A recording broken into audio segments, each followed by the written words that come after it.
Legosi POV. It had been a long few hours, but Vidmori had fulfilled his end of the deal. Legosi had his pack back, and they had a place to stay. Vidmori had guided them to a cave at the base of his mountain. It was a wide and open cave with a single narrow entrance. The area was relatively spacious, with plenty of room for them to grow into. Legosi had been warned, however, that there was a threat further down the cave, deep under the mountain. But for now, that was fine, since the danger has shown no signs of leaving its space, as far as anyone can tell. He had been informed by Vidmori that there were already people on this land, and that they were under his protection. This meant that they were also under the protection of Legosi and his pack from now on. Looking himself over, Legosi had grown considerably. He was longer, taller, and possibly even denser than before, if not a little lanky outright. It was more than a little discombobulating if he was honest with himself, no longer being looked down upon by others, as he was now unquestionably bigger than the rest of the pack. The dynamics within the pack had also changed, Vidmori having gifted the rest of them a higher level of intelligence and understanding of the world around them, much to the confusion of the wolves themselves. With most of the previous leadership dying and wishing to stay dead, many of the younger generation had to rise and take their place. A lot of it was settled with a simple discussion: who would be guarding their new den, who would go out on patrols and things like that. Legosi was the obvious choice to lead the general day-to-day.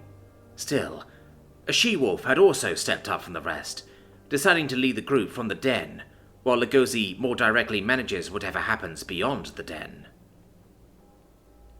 With the den suitably organized and managed for the moment, Legosi found himself sitting outside at the mouth of the cave, staring out at the setting sun on the horizon. He wasn't too sure how to feel. He was satisfied with the overall turn of events, knowing that his pack won't go hungry or freeze this winter.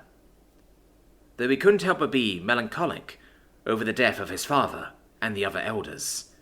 They were gone, and despite being offered the chance to come back, they chose to remain in their eternal rest. The young wolf remained lost in thought for some time, unknowingly ignoring the world, until some cawing broke through the fugue. "Ahoy there, pup! You're the new recruit, aren't you?" the bird calls out, fluttering close before landing on the dirt and gravel close to the wolf. "Call me Jack, Captain Jack the Sparrow, and I'll be the one watching the skies for Vidmori." Jack mused cheerfully enough, before stepping closer as he looked Legosi over. "Have you gone and met the people yet? That's a rather important aspect of your new role, after all, especially after one of theirs got hurt while being chased by yours." Legosi He stared at Jack, not exactly paying attention to the words coming out of their beak. Much to the confusion of Jack, as the wolf seemingly sniffed at the bird and stared some more absently. "Hey, knock it off, you're freaking me out," Jack finally snapped, after a few too many seconds of that, even lobbing a bowl of water as it pelted Legosi in the face, seemingly snapping the wolf out of their stupor. "What was that for?" Legosi reacted in response, not exactly sure what was going on, as he got to all fours and vigorously shook out his fur.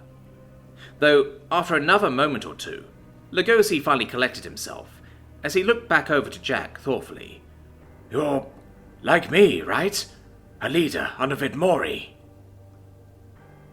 Jack eyed the wolf warily, before responding slowly, "Aye, nothing gets past you, I can tell." Legosi simply tilted his head curiously at that, before continuing. "So, what brings you here?" Jack just seemed to look tired of this exchange already, as he flapped his wings and hopped a little bit closer. "I'm here to make sure you pay the people a visit. You're new, and need to familiarize yourselves with them. Vidmori likes these people, so we gotta make sure nothing happens to him, got it?" "Oh, right, of course. Sure, yeah. If you don't mind guiding me, that would be great. But, would they even want to see me? We tried to kill some of them after all." Legosi couldn't help but let his ears droop with concern. Even if Ibmori put him in this role, it's not like those people have to accept him for it. Jack seemed to nod slightly in understanding, before flitting over and landing on Legosi's head. Well, you can sit here and wallow in anxiety and other bad feelings, or you could go on over and get introductions over with. Jack let out a low whistle, before looking down into one of Legosi's eyes. I can guarantee at least one little girlie will be happy to meet you, so don't worry all too much. Legosi looked up with his eyes while making sure to keep his head steady. Are you sure? Well, all right then, if you say so, he replied hesitantly, before getting to all fours again, while Jack hopped down from Legosi's head and rode along his back. Legosi, in turn, looked back into the den and barked out a couple of times, calling for some others as the she-wolf emerged with a couple of other wolves from the pack. Jack looked over the other wolves curiously before flapping his wings as he took to the air. Come along, newbies, follow the birdie, Jack called out mischievously as he went ahead, the wolves soon taking off after him as they headed towards the people. Isaac POV. Come on! Where's that stamina you humans are so proud of? We've only just started, Xanator teased with a throaty chuckle, as she watched the teen human lay flat on their back. Isaac groaned in response, not even bothering with words, as his chest rises and falls noticeably. They were around the clearing of the old campfire, sparring with two decently carved wooden training swords in order to keep their skills sharp. Well, it was more along the lines of Xanator using Isaac as a sparring dummy, whereas Isaac did his level best to fend off her heavy strikes by parrying and dodging where he could. Eventually he rolled over onto his side, the dirt clinging to his sweaty arms, forming a thin layer of mud as he pushed up to his feet. Oh, don't give me that. You're just sparring with me because you're bored, and I'm the only other one who actually knows how to wield a sword, he retorted, as he rolled his shoulders and released a heavy sigh of exasperation. Are you going to teach me anything, or are we just going to keep doing this? Xanator flicked her tongue with amusement, as she stepped closer to Isaac and poked him in the chest with the training sword, before pulling it back. Maybe tomorrow, novice. For now, let us just focus on that stamina. With that, she tapped Isaac on the head before taking a few steps back, readying herself, while Isaac reluctantly got into a stance as well. Isaac was about to take the first swing, when the ecstatic cry of a usually quiet child sounded out. Puppies! Org, the adorable little dwarf, calls out, her little legs quickly carrying her across the clearing. Stopping short on his first swing, Isaac pulls back to turn and look at what excited the little dwarf, only to freeze up instinctively, as the puppies turn out to be a group of spitter wolves, led by a massive wolf that could easily tower even over Shepherd Zassutir if it stood on its hind legs. Isaac only felt the tension in his lower back release once he spotted Jack, the bird with the red bandana riding the large spitter wolf's back. Jeez, I don't think I'll ever get used to seeing docile monsters, he murmured over to Xanator, as he set the training sword down and dusted himself off, before approaching the forming crowd around Jack and the spitter wolves. The wolves, for their part, are more disturbed and confused by the reception, Org somehow managing to already get on the back of the biggest wolf, while the kids and some adults crowd around the other 3 spitter wolves. Even the prowler cubs were getting mixed into the action, messing with the wolf tails and clambering about for the other children. Isaac once again decided to observe the situation from afar, as he watched Shepherd Zassutir approach, the crowd mostly breaking apart to allow him to pass, even though Org remained on the big spitter wolf's back. A few of the other kids were still stroking the other wolves' fur coats, the wolves in turn being surprisingly patient in response to their antics. The shepherd greets the wolves and Jack warmly with a fang smile before speaking up. Welcome, Jack. I see we have newcomers. Are they also in Vidmori's service?